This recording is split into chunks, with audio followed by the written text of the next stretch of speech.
എത്രാമത്തെ പ്രാവശ്യം ഇപ്പൊ ചാർജ് ചെയ്യണം നിങ്ങളെ ഇലക്ട്രിക് വണ്ടി ഇത്ര കൊള്ളോ?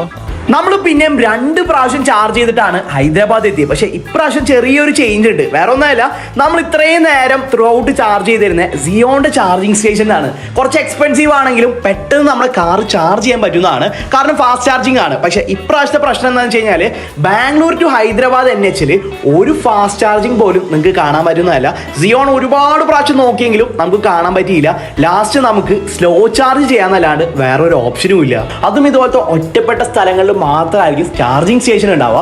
അത് കുറച്ച് ഷോക്കായിട്ടാണ് എനിക്ക് തോന്നിയത്. നമ്മുടെ അടുത്ത സ്റ്റോപ്പ് NH തന്നെ ഭാരത് പെട്രോളിയം പമ്പിന്റെ തന്നെ ആയിട്ടുള്ള ഒരു ചാർജിങ് സ്റ്റേഷൻ ഉണ്ട്. അപ്പൊ നമ്മൾ അവിടുന്ന് ചാർജ് ചെയ്യാന്ന് വിചാരിച്ച് സ്ലോ ചാർജ് അല്ലാണ്ട് വേറെ ഓപ്ഷനും ഇല്ല. അപ്പൊ നമ്മൾ അവിടെ കാർ നിർത്തി അവർ ആപ്പ് ഡൗൺലോഡ് ചെയ്ത് അതിൽ റീചാർജ് ചെയ്തിട്ടാണ് ചാർജിങ് സ്റ്റാർട്ട് ചെയ്ത്.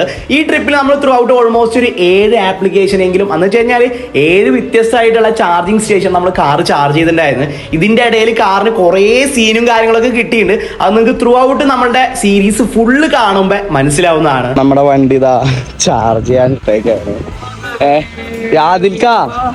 ഇനി ചാർജ് ചെയ്യാൻ നിർത്തണ്ടോ ഹൈദരാബാദ് എത്താൻ? ഇതിപ്പോ എന്റെ വണ്ടിക്ക് സാധാരണ പെട്രോൾ ഡീസൽ വണ്ടിക്ക് പോണേക്കാൾ 3-1 പെട്രോൾ എക്സ്പെൻസ് ആവുന്നുള്ളൂ. എത്രയായി ഇപ്പൊ എനിക്ക് തോന്നുന്ന അറൗണ്ട് ഒരു 3000 താഴെ മാത്രം. ഇപ്പൊ ഹൈദരാബാദ് താഴെ ഒരു ചാർജിങ് കൂടെ ഹൈദരാബാദ് എത്തും.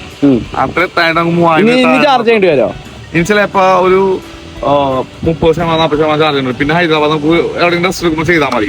പക്ഷെ ഇത് എങ്ങനെ നോക്കിയാലും കുറച്ച് ബുദ്ധിമുട്ടുണ്ടെങ്കിൽ നമുക്ക് ഫ്രണ്ട്സിനായിട്ടൊക്കെ സംസാരിച്ച് ഇപ്പൊ നമ്മള് വേറെ വണ്ടിയിലേക്ക് ഇത്രയും ഇൻട്രാക്ഷൻ ഉണ്ടാവില്ലേ, പോകാൻ പറ്റിയ നല്ലൊരു ഓപ്ഷൻ ആണ്. അല്ല, സംസാരിക്കാണ്ട് വരുന്ന വൃത്തിയില്ല, കാരണം ഇവിടെ വെറുതെ ഇരിക്കല്ലേ. അപ്പൊ അത് വല്ലാണ്ട് പൊക്കി പറഞ്ഞ ടാറ്റ പൈസ ഒന്നും തന്നിട്ടില്ലല്ലോ ഇങ്ങനെ പ്രൊമോട്ട് ചെയ്യാൻ. ശരി. കാരണം ഞങ്ങളെ വീട്ടിലെ വണ്ടി എടുക്കുകയാണെങ്കിൽ ഇപ്പൊ ഹൈദരാബാദ് എത്തി 5 ഫുഡ് സ്പോട്ട് കവർ ചെയ്യേണ്ട സമയം കഴിഞ്ഞ് കേട്ടില്ലേ. പോർന്നു നമ്മൾ സാധാ വണ്ടിയിൽ പോവുകയാണെങ്കിൽ ഒരു 12 മണിക്കൂറിൽ എത്തേണ്ട സ്ഥലം EV യൂസ് ചെയ്യുകയാണെങ്കിൽ 2 ദിവസം കൂടെ എത്താം. അങ്ങനെയാണെങ്കിൽ നമുക്ക് ഒരുപാട് ഫ്രീ ടൈം കിട്ടും. കണ്ടില്ലേ, അപ്പോൾ വെറുതെ ഇങ്ങനെ ഊഞ്ഞാലാടിക്കൊണ്ടിരിക്കുകയാണ് യാതൊരിക്കാം. പിന്നെ ഒരുപാട് ഗുണങ്ങളുണ്ട് നമ്മൾ EV കാറിനായിട്ട്. പക്ഷെ എന്താണെന്ന് വെച്ചാൽ നമ്മളിപ്പോൾ ഡീസൽ കാർ പെട്രോൾ കാറൊക്കെ എടുക്കുകയാണെങ്കിൽ എന്തായാലും ഒരു 10,000 രൂപയുടെ പെട്രോൾ എക്സ്പെൻസ് ആവൂലേ? ഇപ്പൊ ഇങ്ങോട്ട് വരാൻ മാത്രം അല്ല, ഇപ്പൊ നമ്മള് 1000 കിലോമീറ്റർ താണ്ടി 1000 കിലോമീറ്റർ താണ്ടിട്ട് ഇപ്പൊ ആവറേജ് ഒരു വണ്ടിക്ക് ഇത്ര ഈ സ്പീഡിൽ പോവാണെങ്കിൽ ഒരു 12 മൈലേജ് കിട്ടും. അപ്പൊ എങ്ങനെ നല്ലൊരു ക്ലോസ് ടു 10,000 രൂപ. അതിന്റെ 3000 രൂപ ഉള്ളൂ, 3000 താഴെ ഉള്ളൂ. അപ്പൊ പൈസ നമുക്ക് ഭയങ്കരമായിട്ട് സേവ് ചെയ്യാം. ഇന്ത്യക്കാർക്ക് പ്രത്യേകതയുണ്ട്. ഓൾഡ് ഭരിക്കുന്ന ആൾക്കാര് ഇന്ത്യയുടെ രൂപയുടെ വാല്യൂ മൂല്യം, അതായത് 50 രൂപ കിട്ടുന്ന സാധനം നമുക്ക് 100 രൂപ മേടിക്കുമ്പോ ഇന്ത്യയുടെ കറൻസിയുടെ മൂല്യം കൊണ്ടുകൊണ്ടിരിക്കണം. പക്ഷെ നമുക്കൊരു ടാറ്റ ഉണ്ട്, ഇന്ത്യ സ്നേഹിക്കുന്ന ടാറ്റ ഉണ്ട്. അത്രത്തോളം നമ്മൾ ഇലക്ട്രിസിറ്റി സോളാറൊക്കെ ഇലക്ട്രിസിറ്റി യൂസ് ചെയ്യണമെങ്കിൽ ഈ സാധനം ലാസ്റ്റ് ആർക്കും വേണം വരും. ഇന്ത്യയുടെ രൂപയുടെ മൂല്യം ഒരു ദിവസം കയറിക്കൊണ്ടിരിക്കും. ഏതൊക്കെ മുകളിലിരിക്കുന്ന ആൾക്കാര് എന്തൊക്കെ കളിച്ചാലും ഇന്ത്യക്കാരങ്ങനെയാണ്. അവർ എക്സിസ്റ്റ് ചെയ്യും, അവർ ജീവിക്കും, ഇന്ത്യ നമ്പർ 1 ആക്കും. അത് മുകളിലുള്ള ആൾക്കാർ ഭരിക്കണോണ്ടല്ല, ഇന്ത്യക്കാർക്ക് ബുദ്ധിമുട്ടാണ്.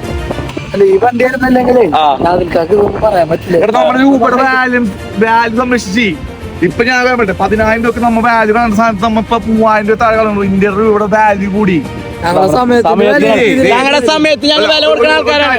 തന്നെ EV കാരണം ഞങ്ങൾക്ക് എത്ര ദിവസം ഈ സാധനത്തിന്റെ പേര് ഭാരത് പെട്രോൾ മാത്രമേ ഉള്ളൂ. ഇതിന്റെ മോസ്റ്റ് ഓഫ് ഷെയർ ആരുടെ പേരിൽ അറിയാം നിങ്ങക്ക്? ഇല്ലെങ്കിൽ ഗൂഗിൾ ചെയ്ത് നോക്കുക, അപ്പൊ അറിയാം ഭാരത് പെട്രോളത്തിന്റെ ഓണേഴ്സ് ശരിക്കുള്ള ഓണേഴ്സ് ആരെന്ന്.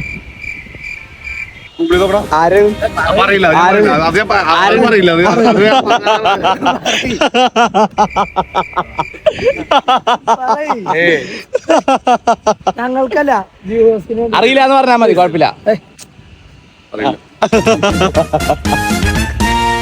പിന്നെ അങ്ങോട്ട് കുറച്ചു നേരം അംജദായിരുന്നു വണ്ടി ഓടിച്ചത്. യൂഷ്വലി നമ്മൾ ഒരു റോഡ് ട്രിപ്പ് പോകുമ്പോൾ നമ്മൾ എങ്ങനെയായിരിക്കും ലൊക്കേഷൻസ് ഇടുന്നുണ്ടാവുക? നമ്മൾ ആദ്യം കഴിക്കാൻ പോകുന്ന ഫുഡ് സ്പോട്ട് ഏതാണ്, അല്ലെങ്കിൽ നമ്മൾ നിൽക്കാൻ പോകുന്ന പ്രോപ്പർട്ടി ഏതാണ്, അല്ലെങ്കിൽ നമ്മൾ കാണാൻ പോകുന്ന സ്ഥലം ഏതാണ്, അതൊക്കെ ആയിരിക്കും നമ്മൾ ലൊക്കേഷൻ ഇടുന്നുണ്ടാവും. പക്ഷെ നമ്മൾ EV കാറിൽ റോഡ് ട്രിപ്പ് പോകുമ്പോൾ നേരെ തിരിച്ചാണ്. നമ്മുടെ അടുത്ത ചാർജിങ് സ്റ്റേഷൻ ഏതാണ് അങ്ങോട്ടായിരിക്കും നമ്മൾ മാപ്പ് ഇടുന്നുണ്ടാവും. വേറെ ഒന്നുമല്ല, ഒറ്റ പ്രാവശ്യം ചാർജ് തീർന്നു കഴിഞ്ഞാൽ പിന്നെ നമ്മൾ നേരിടാൻ പോകുന്ന വലിയ സീനാണ്. നമ്മുടെ അടുത്ത സ്റ്റോപ്പ് എന്ന് പറഞ്ഞാൽ കൊതക്കോട്ടയിലുള്ള ശ്രീ സായി ധാബ എന്നിട്ടുള്ള ഈ ഒരു റെസ്റ്റോറൻ്റ് ആണ്. ഇവിടെ നമ്മൾ നമ്മൾ കാറ് ചാർജ് ചെയ്യാനാണ് നിർത്തിയിട്ടുണ്ടായിരുന്നത്. ഇവിടെയും സ്ലോ ചാർജ് ആണ്, ഒരുപാട് സമയം നമുക്ക് ചാർജ് ചെയ്യാൻ എടുക്കുന്നതാണ്. പക്ഷെ വേറൊരു ഉപകാരം എന്ന് വെച്ചാൽ ആ ഒരു സമയം നമുക്ക് ഫുഡ് കഴിച്ച് യൂട്ടിലൈസ് ചെയ്യാൻ പറ്റുന്നതാണ്.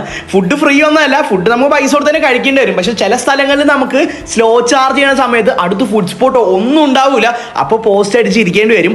അതിന് വെച്ച് കമ്പയർ ചെയ്യുമ്പോൾ ഇത് നല്ലൊരു ഓപ്ഷനാണ്. നല്ല വിശപ്പുള്ളതുകൊണ്ട് തന്നെ അത്യാവശ്യം നല്ല രീതിയിൽ നമ്മൾ ഓർഡർ ചെയ്തിട്ടുണ്ടായിരുന്നു. പിന്നെ സമയം പോകണ്ടേ, നമുക്ക് കാറ് ചാർജ് ചെയ്യണ വരെ നമുക്ക് എന്തെങ്കിലും ആക്ടിവിറ്റി ചെയ്യണമല്ലോ. നമുക്ക് ഇഷ്ടപ്പെട്ട ആക്ടിവിറ്റി ഫുഡ് ആയതുകൊണ്ട് തന്നെ ഒരു ലിമിറ്റേഷൻസ് ഇല്ലാണ്ട് നമ്മൾ അവിടുത്തെ ഫുഡ് ഓർഡർ ചെയ്തിട്ടുണ്ടായിരുന്നു.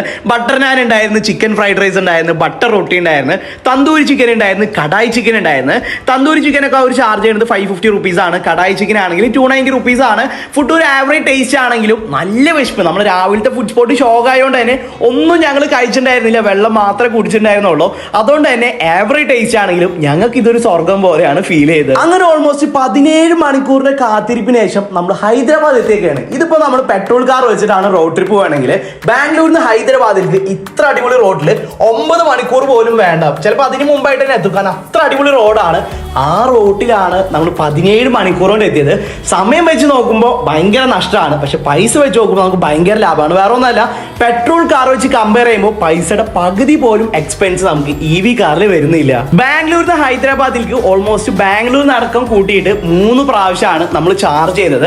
അങ്ങനെ നമ്മൾ ഉദ്ദേശിച്ച മൈലേജും കാര്യങ്ങളൊന്നും വണ്ടിക്ക് കിട്ടിയിട്ടുണ്ടായിരുന്നില്ല. സ്പീഡിൽ പോവുകയാണെങ്കിൽ അതിനേക്കാൾ കൂടുതൽ ചാർജ് ചെയ്യണമെന്ന് മനസ്സിലാക്കിയിട്ട് തന്നെ നമ്മൾ അഡ്ജസ്റ്റ് ചെയ്തിട്ട് മാത്രമാണ് കാർ ഓടിച്ചിട്ടുണ്ടായിരുന്നുള്ളൂ. സത്യം പറഞ്ഞാൽ ആ റോഡൊക്കെ കണ്ടു കഴിഞ്ഞാൽ 100ന്റെ അടിക്കേ നമുക്ക് പോകാൻ തോന്നില്ല, കാരണം അത്ര അടിപൊളി റോഡാണ്. നമ്മൾ ഹൈദരാബാദ് എത്തിയിട്ട് ആദ്യം പോയത് ഡ്രസ്സ് മേടിക്കാനാണ്. വേറെ ഒന്നല്ല, അടുത്ത 2 ദിവസം നമുക്ക് ഒരുപാട് വെറൈറ്റി ബിരിയാണിയും കാര്യങ്ങളൊക്കെ കഴിക്കേണ്ടതാണ്. നമ്മളെ കയ്യിലാണെങ്കിൽ ഒരു ഡ്രസ്സും കാര്യങ്ങളും ഇല്ല, അതുകൊണ്ടാണ് നമ്മൾ നേരെ ഡ്രസ്സ് മേടിക്കാൻ പോയത്. ഇനിയിപ്പോൾ അടുത്ത 2 ദിവസങ്ങളിലായിട്ട് ഹൈദരാബാദ് നമ്മൾ എക്സ്പീരിയൻസ് ചെയ്ത ഹൈദരാബാദി ബിരിയാണിയുടെ റിവ്യൂസും കാര്യങ്ങളൊക്കെ ആയിരിക്കും. അപ്പോൾ EV കാറിൽ യാത്ര ചെയ്യാൻ ഉദ്ദേശിക്കുന്ന ആൾക്കാരാണെങ്കിൽ എന്തായാലും നിങ്ങൾ ഫുൾ സീരീസും കാര്യങ്ങളും കാണാൻ ശ്രമിക്കുക. നമ്മൾ വീഡിയോ വെച്ച് അവസാനിക്കുകയാണ്. വീഡിയോ ഇഷ്ടപ്പെട്ടാൽ തീർച്ചയായും ലൈക്ക് ചെയ്യുക, ഷെയർ ചെയ്യുക, സപ്പോർട്ട് ചെയ്യുക. മറ്റൊരു വീഡിയോ ആയിട്ട് വരുന്നവരെ ബൈ.